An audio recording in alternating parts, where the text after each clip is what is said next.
Mutant Chronicles, Fiction, The Apostle of Insanity Trilogy, Volume 1, in Lunacy, by William F. Wu.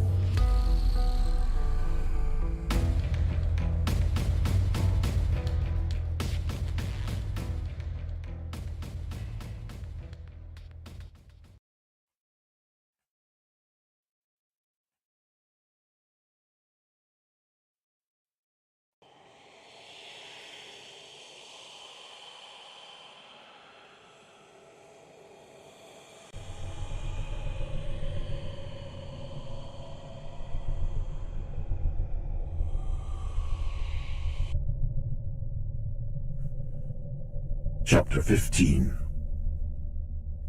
Titus Gallicus, Senior Inquisitor of the Brotherhood, rode a moving sidewalk through the evening shadows with Vitus Marius, a mortificator. They were both tall and slender, but Titus wore a long white tunic with the Brotherhood logo proclaiming his loyalty to his station. Vitus, of course, wore the plain black outfit with a cloak of the professional assassin. On his torso, he wore a combat harness with a grappling hook, cable, and several grenades. He also wore his mortificator helmet with its targeting system. At his belt, he carried his Punisher heavy-caliber handgun and his Mortis sword. They watched the pedestrians push and shove their way up and down the street, 4 stories below them, by the light of dim, uneven streetlights. Above them, the tall, narrow shapes of the darkened office buildings shadowed them. Titus heard unseen vermin scuttling around in the darkness. Below, to their left, several people were brawling. Around a corner, Titus heard the snapping of handgun fire. Nowhere, however, did they see any sign of a renegade mystic. Titus had also assigned a few other mortificators to spread throughout Lunacy, with strict orders to capture him, not kill him. "This is hopeless, sir," said Vitus. He adjusted the Mortis sword at his belt. "Lunacy simply has too many people in it. We'll never find one crazy man without some kind of lead to follow." "We know exactly what he looks like," said Titus coldly. He gazed with approval at a statue of an angry, avenging angel hanging from the 7th floor ledge of a tower across the street. "I met him many times, personally. Everyone assigned to find him has seen his likeness. He could hide out of sight anywhere. A mystic who has developed his art will be very clever. Intelligent, yes, but unfocused. Sir, the few accounts we have of Honorius's behavior just before he left his normal duties report that he is crazy. He showed no sign of wishing to flee or hide." Titus frowned sternly at his assistant. "You were briefed on this matter. Have you forgotten it so soon?" "No, sir." The mortificator looked back at Titus, respectful but unafraid. "I'm simply not convinced." Titus glanced down at the street below him. He did not like working with someone who did not fear him. However, mortificators were often that way. Their work as assassins required it. "So you think the accounts are wrong?" "I believe he may have fooled those around him in order to facilitate his escape." "I see. In that case, he may well have a deliberate plan of flight, and even accomplices to help him hide." Honorius was always eccentric, said Titus. That too was in your briefing, Mortificator. I'm aware of this, Vitus said stiffly. It doesn't show. Titus held his head high, glancing arrogantly at Vitus. I will continue. Pay attention this time. Honorius also showed an interest in the mystics long before he began his study. I believe he is, even among mystics, one of a kind.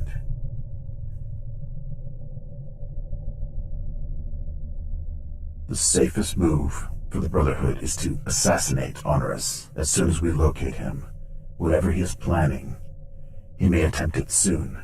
Do not risk letting him escape a second time. You have your orders to apprehend him. Do not fail your orders. Titus turned and glared straight into Vitus's eyes. Do not violate your orders. Vitus finally glanced away. They reached the end of the skywalk and stepped off onto a narrow balcony that ran around the edge of a large building. Titus kept walking at a fast pace to remind Vitus who was in charge. Even though they were no longer looking below, the Mortificator worked to keep up.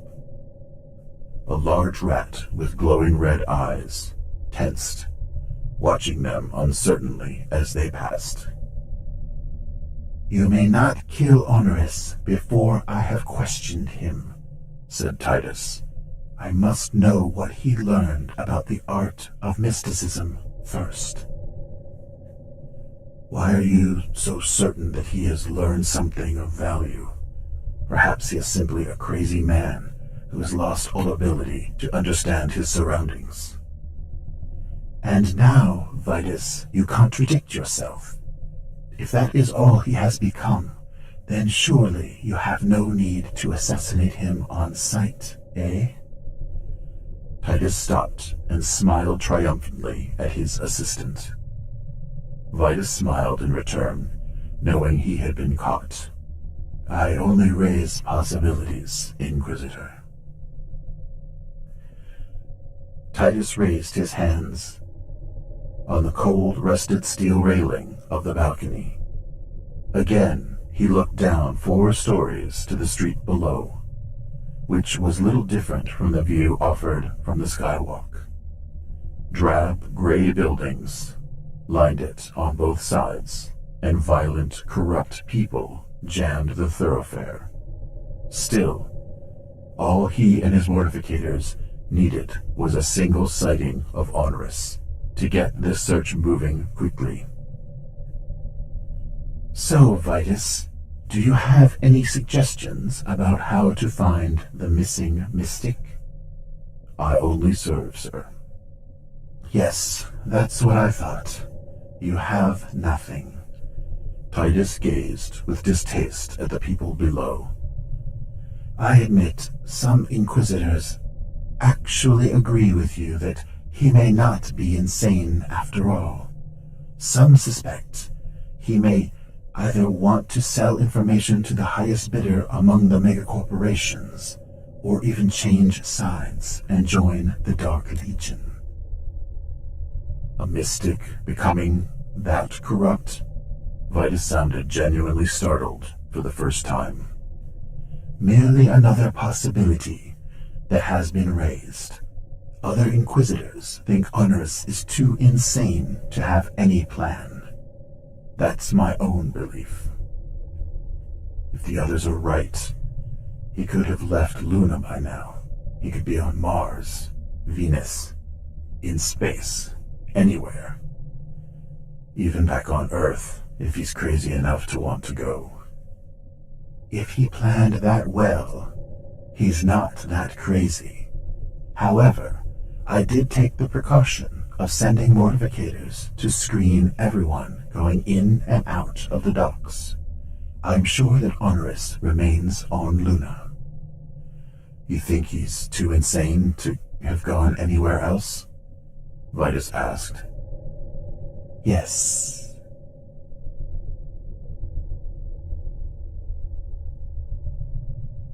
Lane accepted Pam's invitation to spend the night again. He decided that as long as their new relationship did not interfere with their work, he was comfortable with it. Then, early in the morning, they ate breakfast at a small diner. Yojimbo instructed the team to meet at the command center again at 7 o'clock.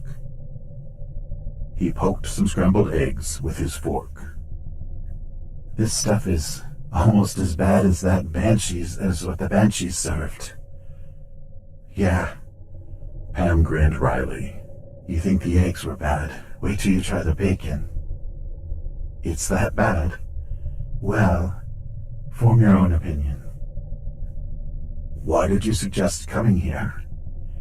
It's fairly safe. Too poor and uninteresting to attract much trouble. I can put up with the food.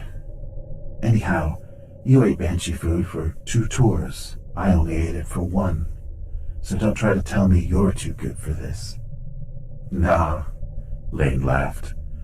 But look, I'm not looking forward to another briefing in Yojimbo's so-called command center. Want to strike out on our own today, Blue Eyes? Pam smiled impishly. Not enough adrenaline for you in Team Yojimbo meetings? He laughed again. You could put it that way. Well, Chung, what do you have in mind? I just think we're wasting time with all this rigid organization. Suppose we call Yojimbo and tell him we're pursuing our own plan of action today to scare up leads. All he can do is say no, and his instructions haven't shown much solid progress. It's all right with me, but I have to admit, we blew our firefight with the Heretics. If we would have captured one alive, we might have learned something. Too late now. Lane tasted the bacon and made a face. Yuck. You think Yojimbo will agree? What do we do if he refuses?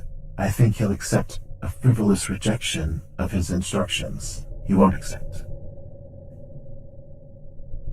Yeah, I know. I think we should follow his orders. After all, he's paying us. And we don't have anything special to follow, but we can still make our suggestion. Sounds good to me. Pam hesitated, finishing her own eggs. How much is Yojimbo's structured arrangement a problem for you? You never were much of a spit and polish in the Banshees. You know, I respect Yojimbo's dedication to his ideals. He really believes in what he does, and that's more than most Banshee officers did. And the WizKids cyberspace sources have almost been an entire intelligence system. I just feel the team isn't getting anywhere. I could accept it, even more rigidity, if we got results. I guess if we had his Mishima background, we'd be used to his system. Well, somewhat. But part of his mindset is deeply cultural. I'm sure he comes from the respect of the Bushido and the traditions behind it. Whatever it is, it seems to run deep. Pam leaned back in her chair. I'm finished. You ready? Here goes. Lane unfastened his belt computer and turned on his sonic disruptor for privacy from the other tables. Lane calling Yojimbo of Team Yojimbo. You read? Yojimbo here. Pam and I want to explore some ideas of our own today. We'd like to get right on it. Without attending the morning briefing? Yojimbo sounded surprised. Yes, we prefer to move right out. We'll save time that way. You have a new lead? No, nothing like that. But we have a lot of contacts in the city, and we want to see if some of them can help. That's one of the reasons you hired us, isn't it? Yes, that is true. So it's okay? Yes, I accept this. Please maintain a contact if you obtain pertinent intelligence. Agreed. Lane shut off, and Pam looked at him. All clear, Blue Eyes. Let's go. He turned off the sonic disruptor and stood up. They walked out of the little diner into the crowded street. Lane started toward the nearest tube-link station. It was not far. Where to? Pam asked. A very swank office in a Capitol tower. Lane grinned. Better digs than I'll ever work out of. Me too, it sounds like. But who works in this wonderful palace? I've mentioned Royce Calaveri to you, haven't I? I think so. A banshee who rotated out before I arrived? That's him. You never said much about him. Were you friends? We weren't close, but we were in the Banshees together. There was some nasty stuff at the very beginning of the first tour. His time was up long before you joined. A clear-headed, direct guy. No indecision, no hesitation. I was sorry to see him go when he did. Have you kept in contact with him? Well, no, not really. I just picked up the word on the street. I heard he's a security executive at Capitol now. And he's well positioned to keep tabs on rumors. Exactly. They took the tube link up to the surface. Royce worked in one of the lesser Capitol towers there, but it was still a magnificent, shiny black edifice, festooned with gaunt, angry gargoyles on the ledges outside every floor. The gleaming tower rose through the terraformed, artificial atmosphere toward a shining globe of Earth in the sky. As Lane and Pam approached the main doors, armed guards in clean, crisply pressed, dark blue Capitol uniforms leveled their Car 24s at them. In response, Lane moved both his hands away from his weapons. Pam did the same. Good day, sir, one of the guards said. A tall, slender man, bristling with dark hair. His tone was polite, but he did not move his weapon aside. He resembled some of the gargoyles, crouching vulture-like overhead. You have business here? His tone betrayed doubt as he looked at their casual clothes. Call Royce Calaveri and tell him Lane Chung has come with a friend. Is he expecting you? Sooner or later he was. Lane grinned crookedly, looking the man in the eye. He knew he would get better results if he sounded confident.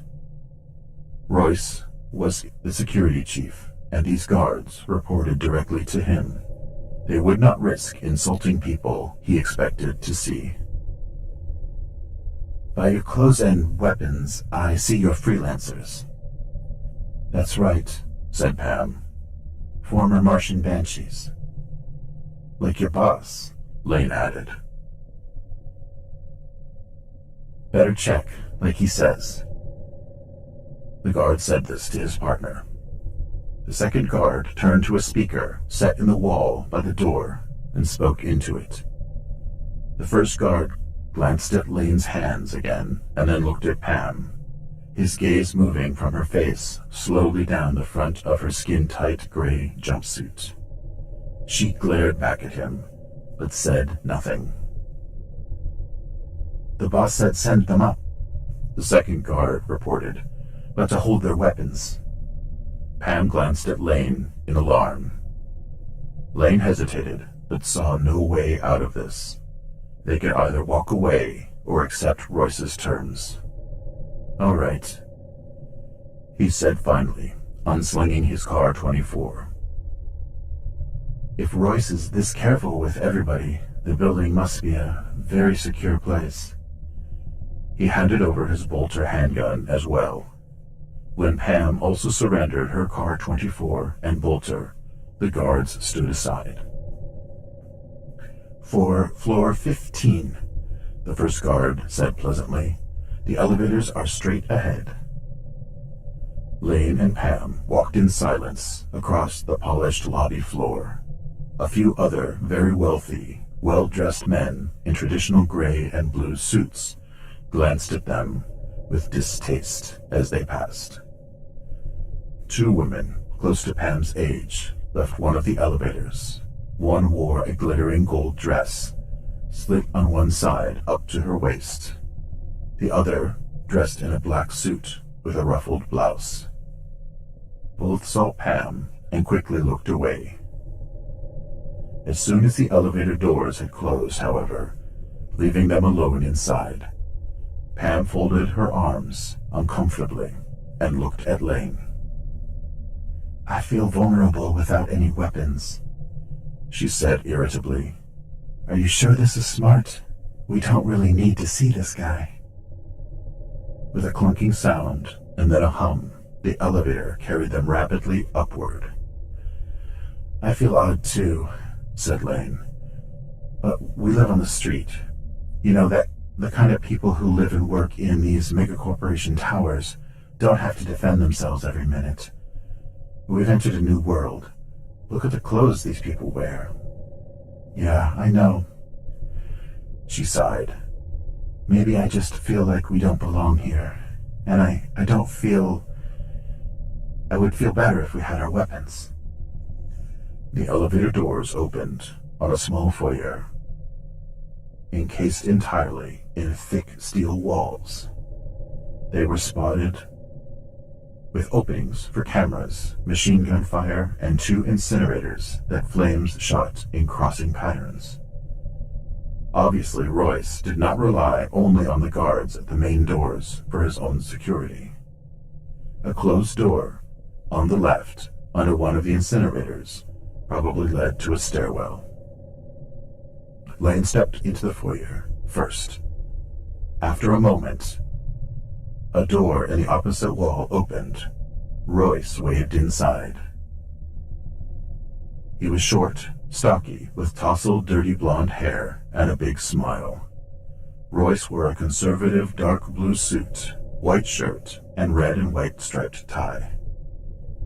"Welcome, Elaine, and this is..." "Pam Afton, my partner," said Lane. "She's also a former Banshee." "Ah, one of the gang then. Come inside. Drink?" "Nothing for me," said Lane. "No, thank you." Pam shook her head politely, looking around. "All right then, come and sit." Lane followed them into the living area. It was a small, comfortable, designed entirely in white. Long curtains covered floor to ceiling, windows on one wall. The soft, deep carpet gave gently under their feet as he walked to one of the well-padded white chairs in front of Royce's desk and sat down. Pam settled into the other one, and Royce sat in a straight-backed chair behind the desk across from them. "Well, my hard-working friend," Royce said pleasantly, toying with a small stone globe of Luna on a metal pedestal. The intricately carved gray stone was about the size of a soccer ball. "What's on your mind, other than the very small reunion of Banshee veterans?" "Heretics. Maybe necromutants." "Really?" Royce raised his eyebrows. "The Dark Legion? You two are thinking of signing up again? Going back to Mars? Or will it be Venus this time? Or the outer planets?" Lane grinned. "Not hardly." "No? Where then?" "Right here," said Pam grimly. "Heretics, right here on Luna."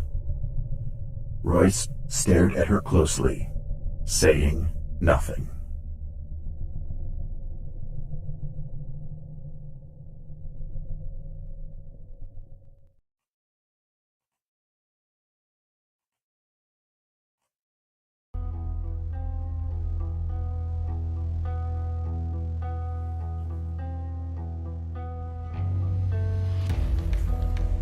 Mutant Chronicles.